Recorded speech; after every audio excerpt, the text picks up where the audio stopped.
lesoni sena lala kay sabu ga yago na bakani sa tukina singlim nani singindai sa pinu mena velo let go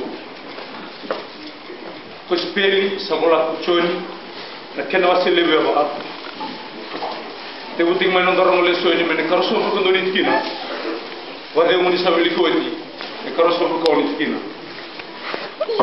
choni na kena wasewa mena karoso ko ndoni tukina a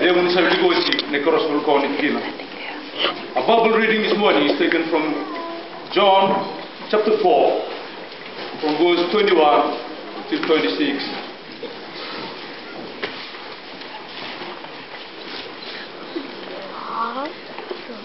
Jesus said to her, "Woman, believe me, the hour is coming when you will neither understand nor understand.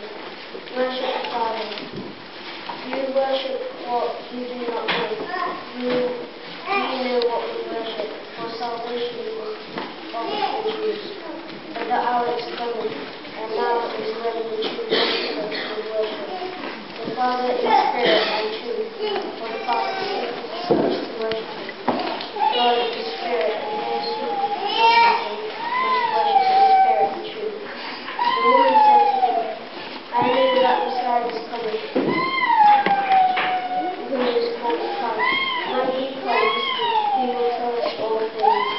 Jesus said to her, "I who speak to you am he."